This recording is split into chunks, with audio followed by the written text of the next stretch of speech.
City, y Alejandro me sigue fascinando. ¿Por qué? Es cierto que fue un guerrero excelente que vivió 300 años antes de Cristo, pero fue mucho más que eso. Estaba convencido de que su origen era divino, y en efecto, sus súbditos lo adoraron como a un dios. En la actualidad, igual que su misteriosa muerte, el paradero de sus restos sigue siendo un enigma. ¿Dónde aquí? Alejandro está enterrado aquí. Investigaré los sensacionales descubrimientos de Liana Suvalchis en el oasis de Sigua, que hacen que Alejandro sea hoy centro de atención mundial tanto como lo fue en vida. Encontramos 2 inscripciones en griego y las informaciones revelan la verdad.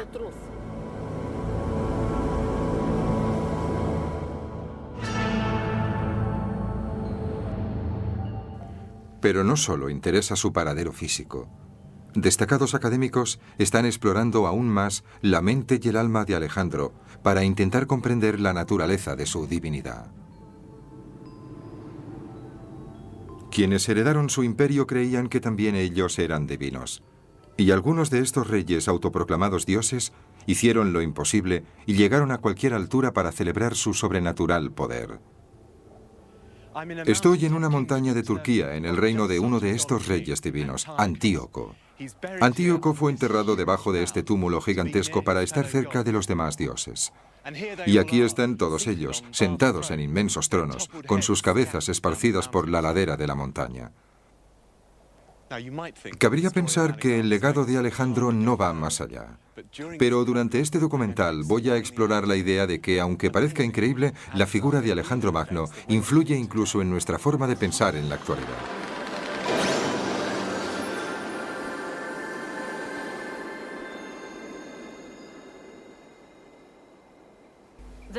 Estoy segura de que Alejandro está enterrado en Sigua.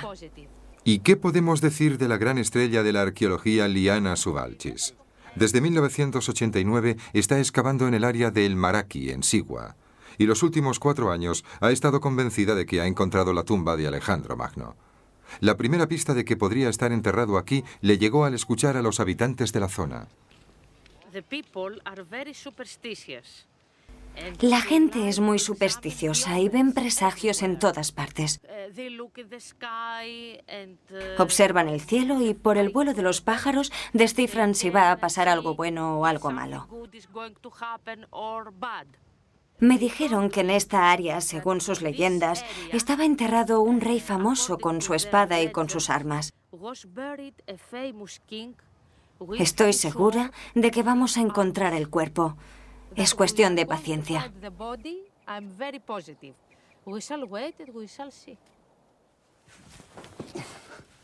Encontrar la sepultura de Alejandro sería muy importante para los pueblos griego y egipcio. Pero, ¿cuál sería el premio?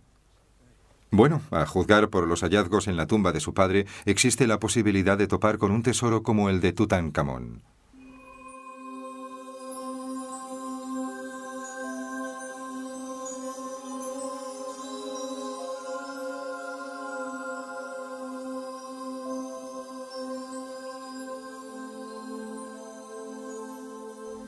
La belleza de estos antiguos tesoros nos recuerdan lo sofisticada que fue la época de Alejandro antes de que su civilización desapareciera.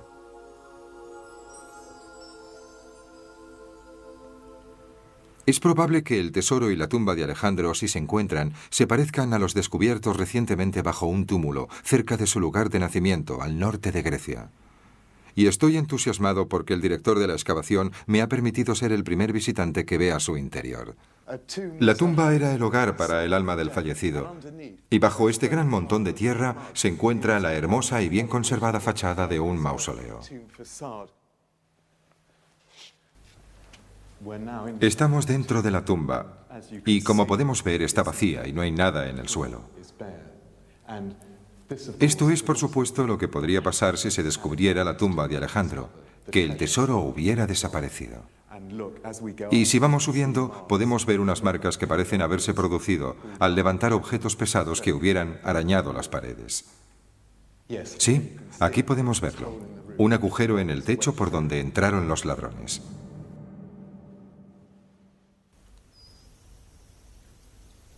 Pero lo más probable es que la última morada de Alejandro esté en Egipto. Y como hemos visto, la atención del mundo se centra ahora en el oasis de Sigua, lleno de cámaras funerarias como esta colina. Se trata de una de las muchas tumbas ptolomaicas del área de Sigua. Para los buscadores de la tumba de Alejandro, su hallazgo significaría mucho más que el mero sueño de encontrar un tesoro. Sería la certeza de poder desvelar la verdadera historia. Sabemos que el cuerpo de Alejandro fue embalsamado y enterrado en algún lugar de Egipto. Y los cadáveres momificados de esta época perduran. Y los expertos actuales pueden extraer mucha información de cuerpos como este. Liana Suvalchis ha elegido el equipo forense de momias del Manchester Museum para que investigue lo que podrían ser los restos de Alejandro.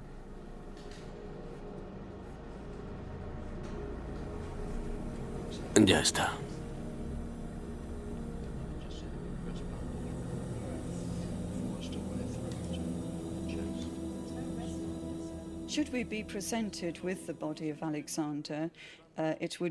Si nos trajeran el cuerpo de Alejandro, le daríamos el mismo tratamiento que damos a las demás momias.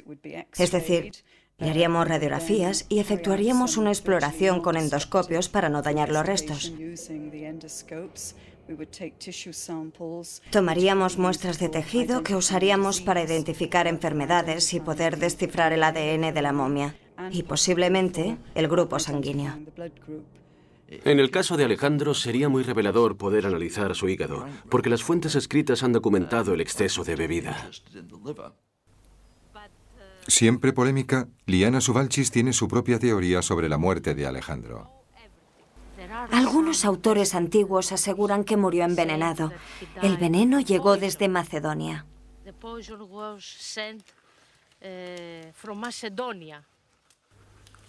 Es de sobras conocido que el arsénico se ha usado desde la antigüedad. Y el examen del cabello de los cuerpos conservados largo tiempo suele revelar si la muerte fue debida al envenenamiento por arsénico. Abundan las estatuas y otras reproducciones de Alejandro. Se dice que, aunque era de pequeña estatura, tenía una complexión elegante y bien proporcionada, piel blanca y un olor agradable. Tenía la mirada clara y se sonrojaba con facilidad. Pero, ¿nos permitiría el hallazgo de sus restos mortales hacernos una idea exacta de su aspecto? Si tuviéramos el cráneo de Alejandro Magno, podríamos analizarlo tal y como hicimos con el de su padre, Filipo II de Macedonia.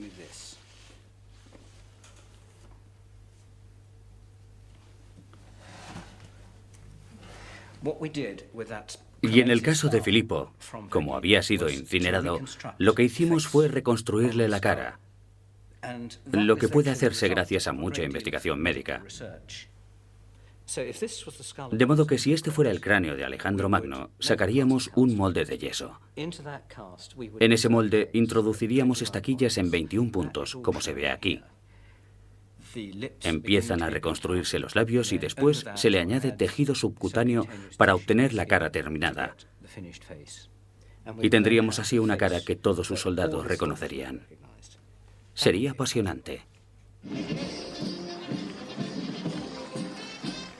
Estoy en Tesalónica, en el área macedónica, al norte de Grecia, el territorio de Alejandro.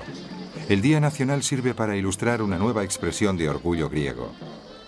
Hace menos de 2 siglos, los griegos acabaron con 500 años de dominio turco. Están muy orgullosos de Alejandro Magno. Como el rey Arturo para los británicos, el espíritu de Alejandro está dormido, no muerto, y los expertos actuales pueden extraer mucha información de cuerpos como este. Dice que la importancia de Alejandro supera las fronteras de Grecia y que se trata de una figura mundial. Compartir su entusiasmo me permite comprender mejor por qué se siguen tanto los progresos de Liana Suvalchis. Poseer el cuerpo de Alejandro ha sido siempre vital, en especial durante la lucha de poder que siguió a su muerte. Hoy en día, seguiría siendo una reliquia importante y si se encontrara, los sentimientos nacionales se incrementarían. Dicen que si se encontraran sus restos en Sigua, deberían traerse a Grecia para enterrarlos aquí. ¿Dónde están, pues, sus restos? Mi búsqueda me ha llevado al delta del Nilo, a la ciudad egipcia de Alejandría, la más importante de las muchas ciudades que Alejandro fundó y a las que dio nombre. Según los relatos fidedignos que existen, sabemos que el cadáver de Alejandro estuvo expuesto aquí desde poco después de su muerte, en el 323 a.C., durante casi 600 años. Y para los científicos este es un buen lugar para poder encontrarlo. El problema es que Alejandría no ha dejado nunca de ser una comunidad viva, vibrante. De modo que la ciudad actual ha ido creciendo sobre la antigua. Y debido a que la ciudad griega y la romana están ahora a tanta profundidad, no se ha excavado nunca como es debido. Pero de vez en cuando algún descubrimiento fortuito ha permitido entrever el mundo antiguo escondido bajo este pavimento.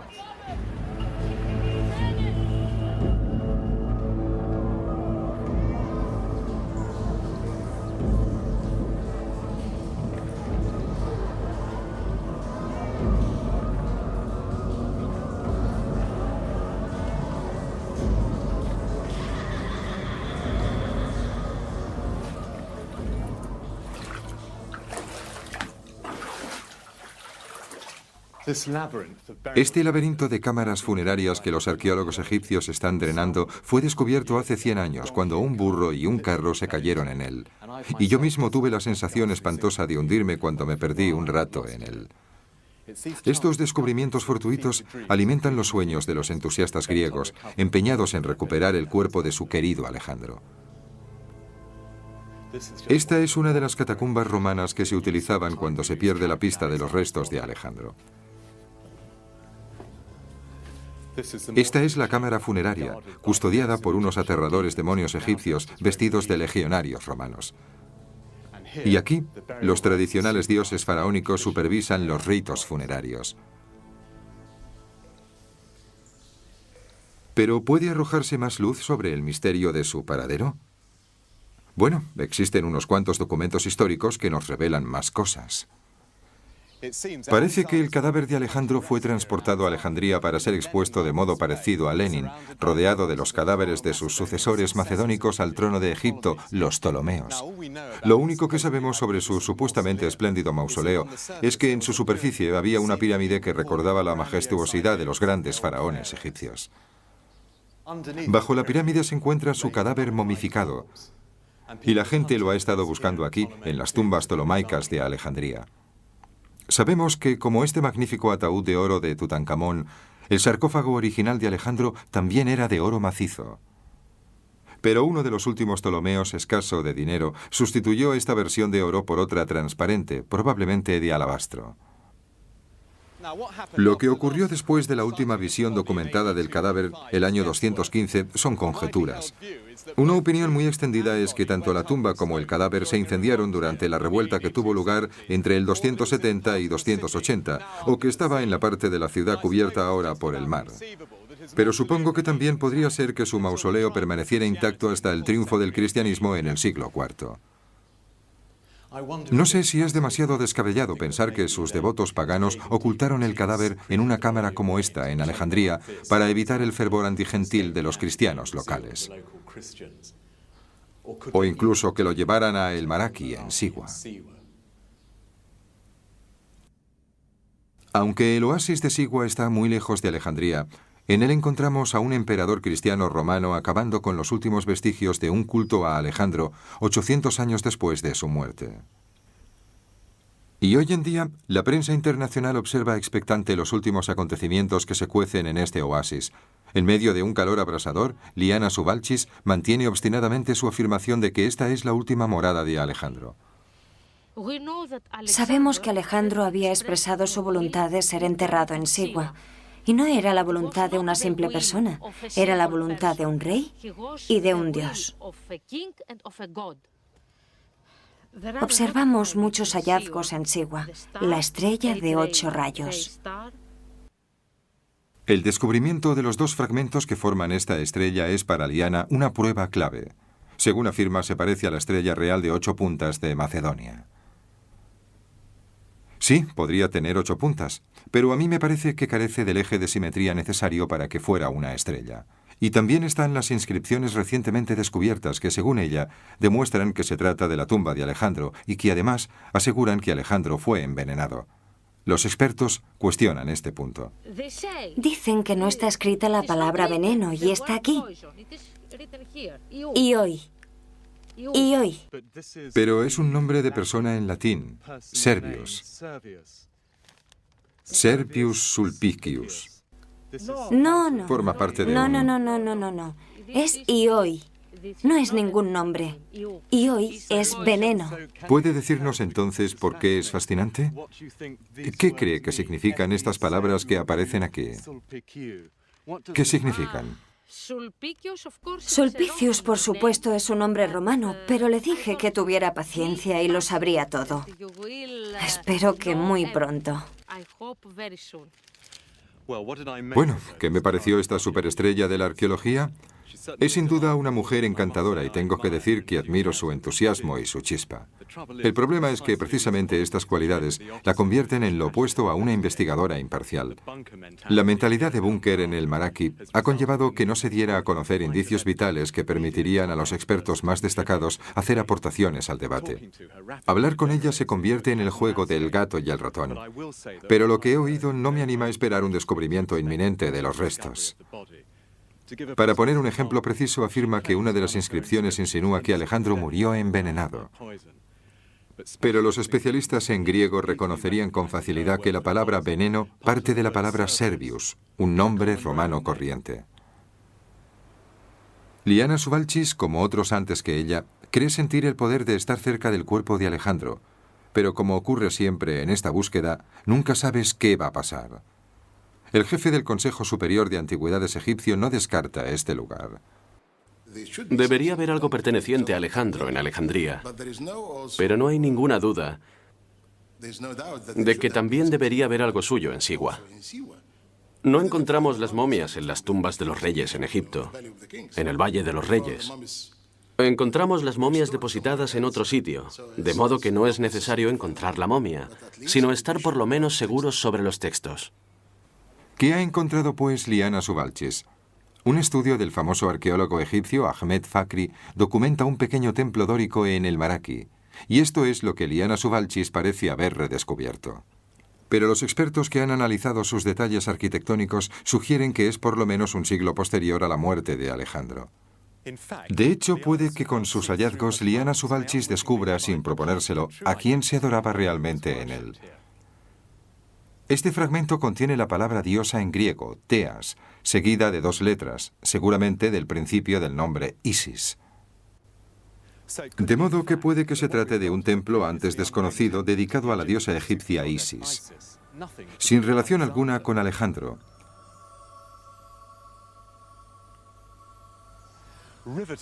A pesar de lo fascinante que es la búsqueda de la tumba de Alejandro, los académicos empiezan a percatarse de que hoy en día para nosotros hay algo mucho más importante que sus restos. Es la verdad sobre su vida, que puede resultar apasionante. Considero a Alejandro una figura muy parecida a la de Hitler. Cabalga sobre su fantástico caballo blanco, como un símbolo de control de todas las fuerzas irreductibles del mal. Creo que debía de ser un joven bastante agresivo y salvaje. A pesar de estos puntos de vista tan contradictorios, sabemos que al final de su vida particularmente espectacular y triunfante, él y sus súbditos creían que era un ser divino, y los expertos afirman que la secuela de este nuevo fenómeno ha influido en muchas de las religiones del mundo hasta la actualidad. ¿Podría ser cierto? Bueno, en primer lugar tenemos que buscar los aspectos de su vida que llevaron a Alejandro a creer que era un dios. Ya antes de que naciera Alejandro, su familia estaba envuelta en un aura sobrenatural porque afirmaba descender del mítico Heracles, un griego majestuosamente fuerte que se ganó un lugar entre los dioses tras una vida llena de hazañas heroicas. Sus antepasados vivían en las colinas de las montañas del norte de Grecia. En esa época, los griegos del sur, más sofisticados, consideraban que los del norte eran primitivos e idólatras. Y se dice que la madre de Alejandro, Olimpia, dirigía ritos sobrenaturales y participaba en ceremonias orgiásticas en estas montañas.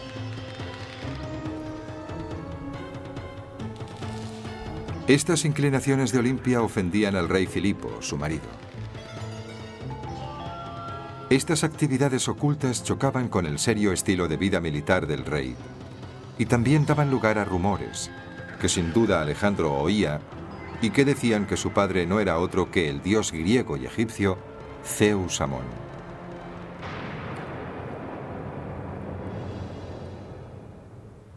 La educación de Alejandro en un palacio plagado de magia y de culto a los antepasados podría muy bien haber favorecido una beta mística y dado pie a que más adelante creyera que sus logros revelaban su propia divinidad.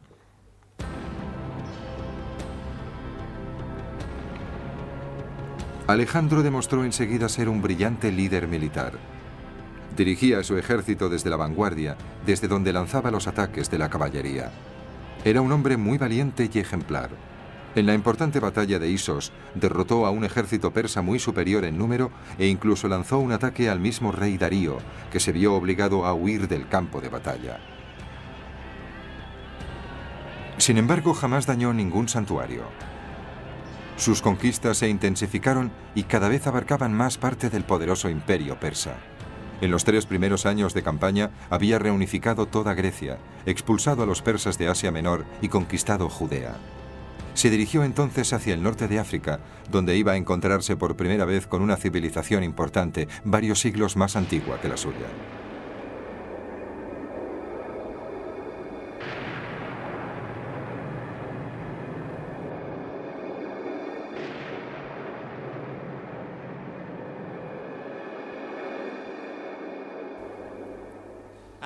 Alejandro llegó a Egipto el año 332 a.C. y lo liberó de los odiados persas. Egipto había percibido el fuerte poder que desprendía la figura de Alejandro y este a su vez iba a aprovecharse del valor de los dioses egipcios. 2 hileras de carneros señalan la entrada al inmenso templo de Amón en Tebas. Este dios sería importante en la vida de Alejandro.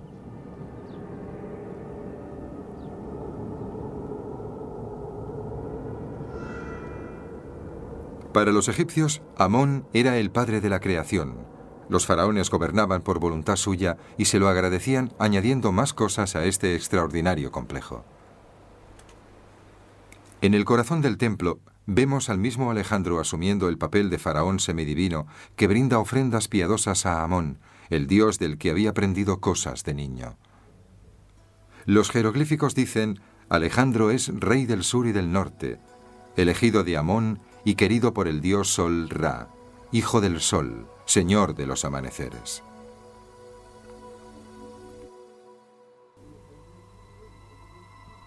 Había un templo dedicado a este culto muy frecuentado por los griegos, el oráculo de Amón, en el desierto occidental de Sigua.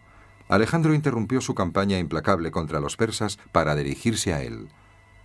Parece que deseaba preguntarle irremisiblemente a este famoso oráculo si era realmente hijo de Amón. El viaje a Sigua no era fácil, y para alguien en mitad de una larga y peligrosa campaña militar, esta importante desviación en el desierto era estratégicamente arriesgada y sin duda insensata. Incluso ahora, al viajar en la relativa comodidad de un vehículo, el trayecto revela lo alejado que está este oasis sahariano. Hemos avanzado hora tras hora por el desierto abrasador y vacío, y no puedo evitar pensar que si tenemos una avería, lo pasaríamos muy mal. El historiador griego Diodoro escribe: pasados 4 días, el ejército se quedó sin agua y los hombres de Alejandro sufrieron una sed terrible. Estaban desesperados y temían por sus vidas. Pero afortunadamente, para demostrar que tenía a los dioses de su lado, se produjo una fuerte tormenta y vieron por fin las aguas azules de Sigua.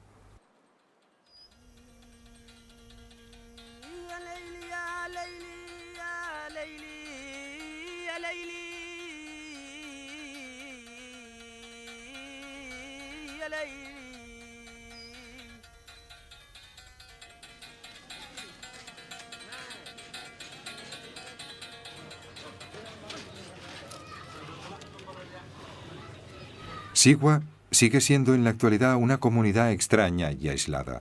El pueblo me recuerda a una especie de hormiguero, con partes vivas y partes fosilizadas.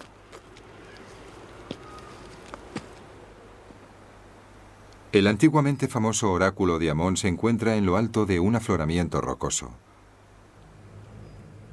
Los viajeros se acercaban a él inquietos, ya que su futuro iba a ser desvelado.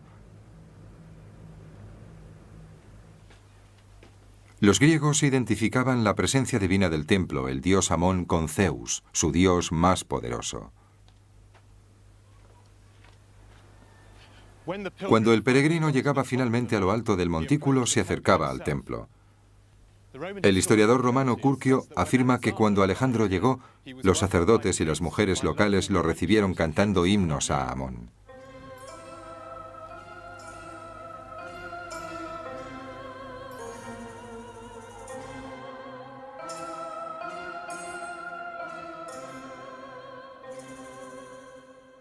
Cuesta imaginar el aspecto que tendría el dios Amón, pero parece haber adoptado distintas formas.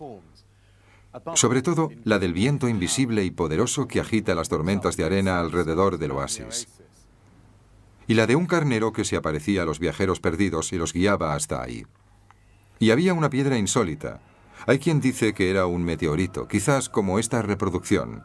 Tenía esmeraldas incrustadas para resaltar la gloria de Amón.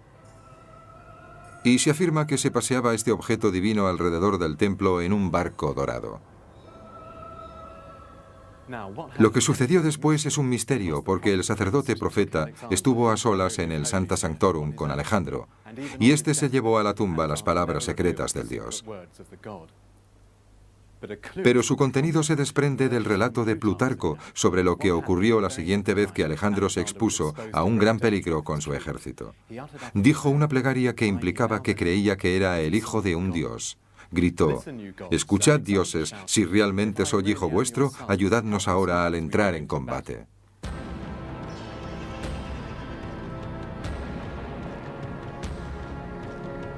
Desde Egipto, Alejandro y su imparable ejército se dirigieron hacia el este, hacia lo que hoy en día es Afganistán.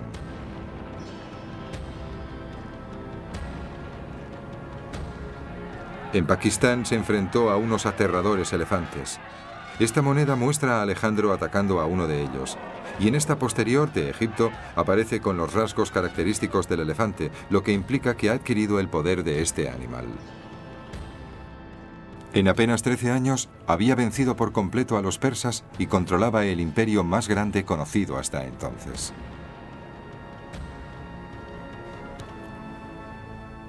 Una riqueza incalculable empezó a llegar a Macedonia. Hasta las monedas eran entonces de oro. Como los macedonios eran el pueblo dominante, aumentó la creencia de que su líder era más que un hombre, que en realidad los dirigía un hombre dios, y buscaban formas cada vez más extravagantes de reflejarlo.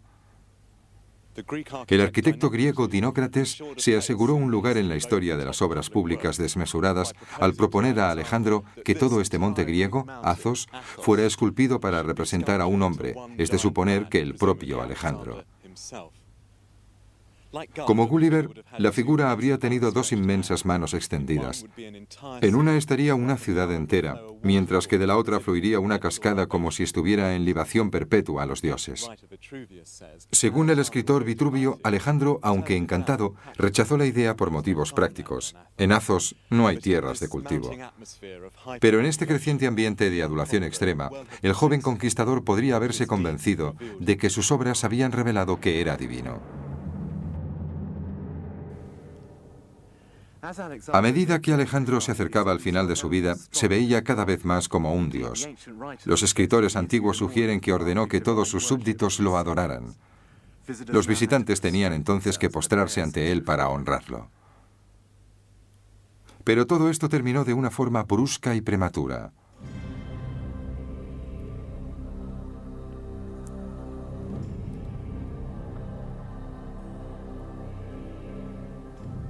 Alejandro murió en Babilonia a los 32 años mientras planeaba nuevas conquistas. Mientras yacía muerto, la impresión y la consternación cundieron en su séquito. ¿Había muerto por culpa del alcohol, de unas fiebres, o acaso sus envidiosos rivales macedonios lo habían envenenado? Quien poseyera sus restos sería considerado su heredero, y los generales macedonios se prepararon para llevarlo de vuelta a Grecia, a pesar de que Alejandro había expresado en su lecho de muerte el deseo de ser sepultado en Sigua. Un enorme templo con ruedas, cuya construcción llevó 2 años, alojó y transportó sus restos divinos. Tirado por 64 mulas y precedido por una legión de constructores de carreteras, recorrió todo su imperio. Los habitantes de las ciudades y de los pueblos por los que pasaba le rendían homenaje como si se tratara de un dios. Cuando la procesión recorría Siria, Ptolomeo, amigo íntimo de Alejandro y gobernador de Egipto, la secuestró y la desvió hacia el Nilo. Pero al final, hasta Ptolomeo ignoró la última voluntad del rey y llevó el cuerpo a la nueva capital egipcia, Alejandría. De la muerte del Alejandro histórico surgió algo nuevo y duradero. Para los griegos, los superhombres y los salvadores divinos de su mítico pasado se habían personificado por fin en forma humana. Ya mientras vivía, y de una manera más potente después, fue surgiendo la idea de que Alejandro había sido el elegido por los dioses, que le habrían enviado a desempeñar una misión en la tierra durante un periodo limitado de tiempo, y que a su muerte regresaría de nuevo junto a las divinidades. La gente de su entorno inmediato, sus colegas, sus generales, lo veían sin duda como alguien distinguido por lo divino. Una de las personas de su séquito cuenta historias sobre cómo el mar, cuando avanzaban a lo largo de la costa en el sur de Turquía, se inclinaba ante él para rendirle homenaje. Para los griegos, la divinidad no era una cuestión de bondad o santidad supremas, sino de un poder formidable e invisible que, si podías acceder a él con los rituales y los sacrificios adecuados, podía conferir grandes beneficios. Cuando sus sucesores se repartieron su fragmentado reino, utilizaron la figura de Alejandro, es decir, su imagen y su idea de que los reyes son dioses que pueden adoptar formas distintas.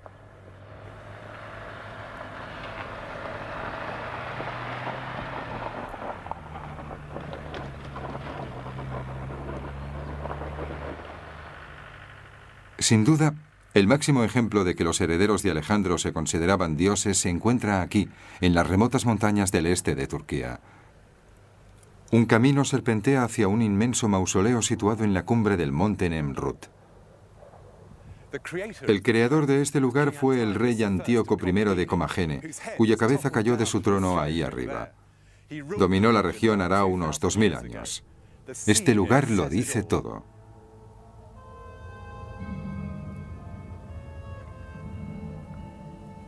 Esta escultura a la que le falta la cabeza representa a Antíoco en lo más alto, en el techo del mundo, en el umbral mismo del cielo.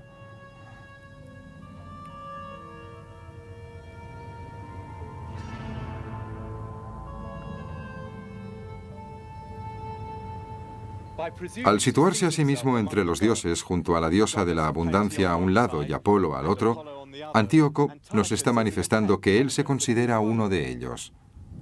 Y aquí se nos muestra estrechando la mano del dios Apolo a su misma altura.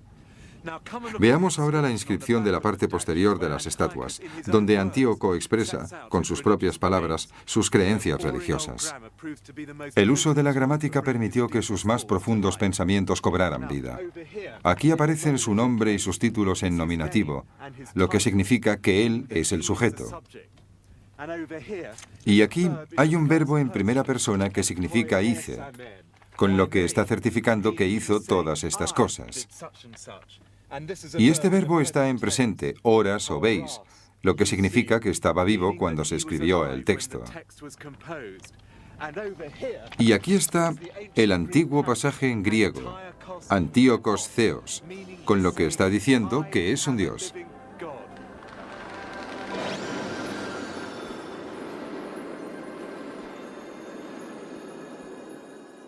Podría pensarse que el impacto de Alejandro llegó a su cota máxima en estas montañas, pero sus conquistas no se detuvieron aquí, sino que se extendieron miles de kilómetros al este, hasta la India, donde su llegada conllevó cambios tan espectaculares como estos, especialmente en la forma de pensar.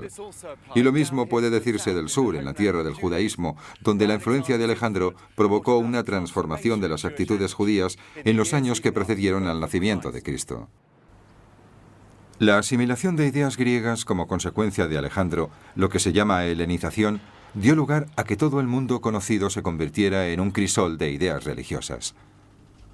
Las investigaciones actuales revelan por primera vez que Alejandro influyó sorprendentemente en las religiones de India, el Islam y el cristianismo inicial, y en aspectos clave del judaísmo. Surgió una nueva especie de líder judío, un maestro o rabino basado en la idea de las escuelas filosóficas griegas. Aquí, junto a la zarza ardiente, está el gran héroe judío Moisés, con una túnica de estilo griego.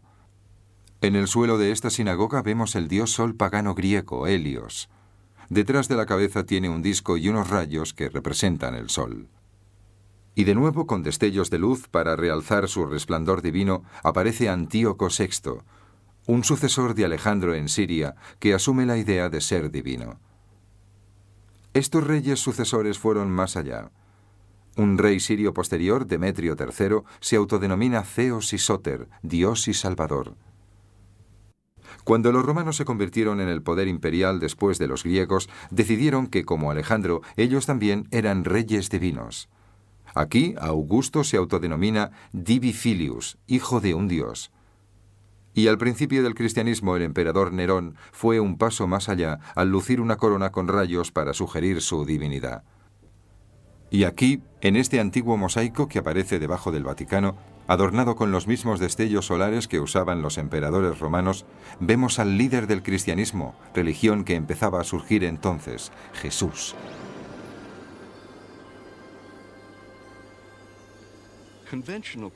Los cristianos suelen creer que Jesús era naturalmente divino y que los primeros cristianos no tuvieron que interpretar su divinidad, sino que solo documentaron lo que habían visto de él. Aunque la corriente principal de la teología sigue destacando los precedentes del Antiguo Testamento para la fundación del cristianismo y sostiene que a la muerte de Jesús ocurrió algo bastante inusual, el polémico Dr. Barton Mack no cree que el Jesús de la Iglesia inicial procediera de la tradición judía.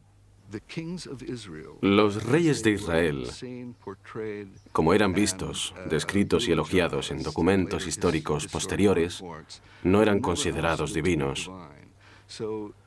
Así que la idea de divinidad, y especialmente de una figura divina real, universal, no procede de la tradición israelita. Su solución radical es buscar en otra parte la inspiración de un Cristo como el que tenemos hoy en día. Esta fascinación por Alejandro se debe a que tenemos por primera vez la idea clara de un hombre divino, y a la vez que tenemos esta historia maravillosa de Alejandro ocupando la mentalidad de la época. Tenemos la escritura de los evangelios sobre Jesús, con unas similitudes sorprendentes. En pocas palabras, el Dr. Mack hace la afirmación revolucionaria de que la naturaleza fundamental de Cristo, como hombre y como Dios, proviene de la tradición griega de la divinidad de Alejandro. Por supuesto, el mensaje de Jesús, a diferencia de su imagen, era nuevo y se basaba en la no violencia y en el amor a Dios. Miles de kilómetros al este, otro maestro con ideas parecidas iba a recibir el mismo tratamiento que Alejandro.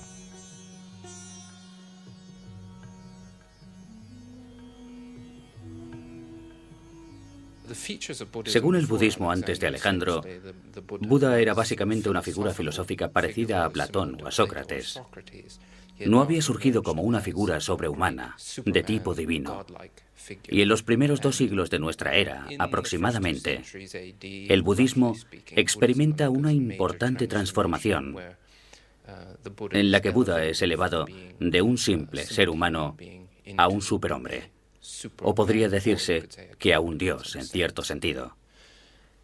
Estas estatuas proceden de la parte de India que Alejandro conquistó y que posteriormente conservaron sus conexiones con el mundo occidental, de modo que sus figuras muestran a Buda con un halo divino y con túnicas de tipo griego y romano.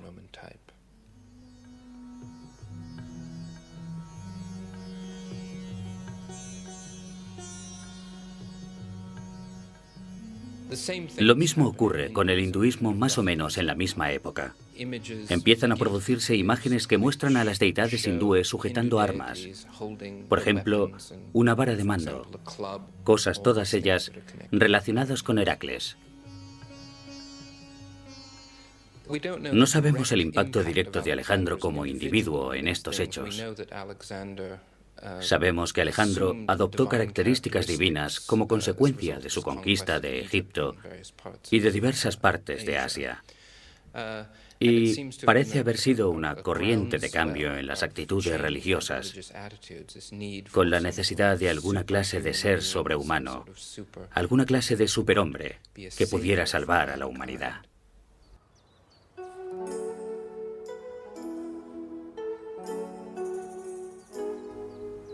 Finalmente, las civilizaciones de Egipto, Grecia y Roma desaparecieron y gran parte del pensamiento clásico se perdió cuando Europa se sumió en la Edad Media. Pero no todo se perdió, florecieron historias sobre Alejandro. A la Europa medieval le encantaba su historia, novelada e irreconocible. Alejandro, con el aspecto de un caballero medieval, se usaba como modelo de virtud, valentía y sobre todo de alguien que viajaba hasta los confines de la tierra para luchar contra bárbaros lejanos. Alejandro, por supuesto, no solo se encontraba con personas normales, personas como él, se encontraba también con fenómenos como personas con un ojo en medio del pecho y un vello púbico largo y extraño.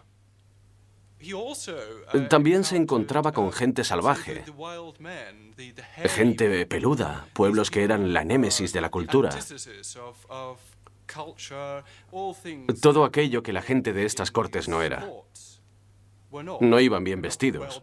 Algunos ni siquiera iban vestidos. Los autores de estas novelas usaban la figura heroica de Alejandro para describir sus visiones cada vez más fantásticas y extrañamente proféticas. También tenía ese deseo de ir al cielo. Y esta ilustración muestra cómo lo hizo. Suspendido en las alas de unos grifos hambrientos que se elevan, de modo que la jaula está donde está Alejandro. Asciende hacia el cielo mientras estos animales fabulosos tratan de apoderarse de su hígado.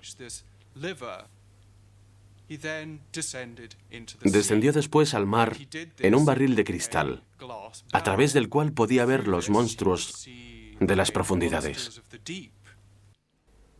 Puede parecer extraño que los cristianos medievales aceptaran y consideraran un dechado de virtudes a una figura tan marcial como Alejandro. Pero no debemos olvidar que el cristianismo medieval era también una religión muy militarizada. Las cruzadas promovían un cristianismo que utilizaba la violencia en sus conquistas. Usaban la espada, no difundían el amor al prójimo.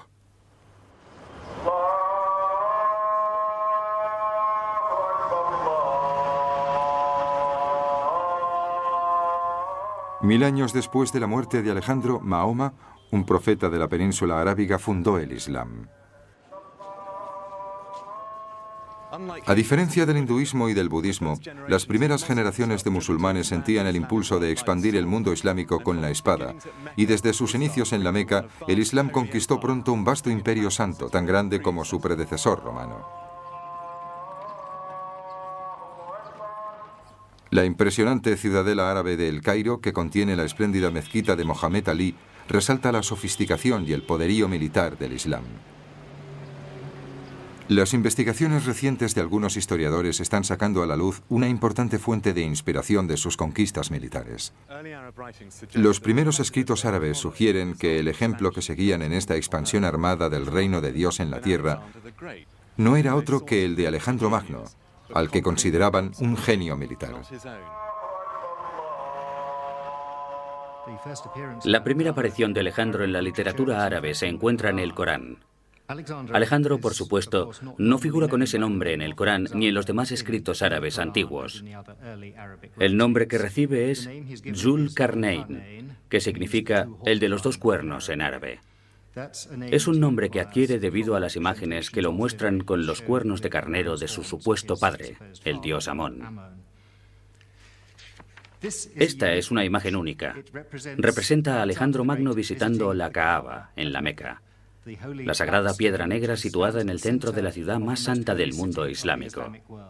Ninguna imagen podría expresar con mayor claridad lo muy en serio que los pensadores y escritores musulmanes se tomaban a Alejandro en el mundo medieval.